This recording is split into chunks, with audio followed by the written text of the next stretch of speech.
மருதமலை வனப்பகுதியில் விழுந்து கிடக்கும் 40 வயது பெண் காட்டு யானையை மருத்துவர் சுகுமார் பரிசோதித்து வருகிறார். மேலும் யானையின் உள்ளுறுப்புகள் பாதிக்கப்பட்டுள்ளதா என்பது குறித்து ஸ்கேன் செய்ததில் லிவர் பாதிக்கப்பட்டிருப்பதாக மருத்துவர் தெரிவித்துள்ளார். மேலும் டீஹைட்ரேஷனை குறைப்பதற்காக தொடர்ந்து ட்ரிப்ஸ் மூலமாக தண்ணீர் கொடுக்கப்பட்டு வருவதாகவும் இணை மருந்துகள் நேற்று முதல் தொடர்ந்து கொடுக்கப்பட்டு வருவதாகவும் மருத்துவர் சுகுமார் தெரிவித்துள்ளார்.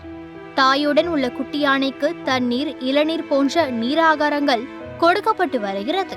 தாய் யானையை சுற்றி சுற்றி வரும் 4 மாதமே ஆன குட்டி யானை தாயிடம் பால் குடிக்க முடியாத சூழல் ஏற்பட்டுள்ளது.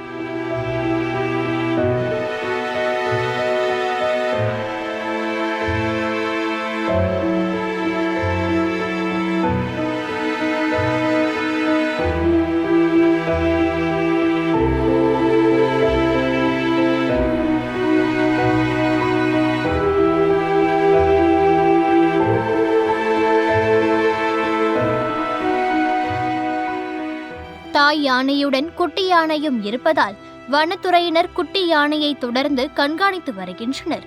வனத்துறை மருத்துவ குழு தற்போது உள்ளுறுப்பு பாதிப்பு இருக்கிறதா என்பதை குறித்து ஸ்கேன் செய்து சிகிச்சை அளிப்பதற்கான முயற்சியில் ஈடுபட்டிருக்கின்றனர். இந்நிலையில் தாய் யானையை குட்டி யானை சுற்றி சுற்றி வரும் வீடியோ காட்சிகள் இணையத்தில் வெளியாகியுள்ளது.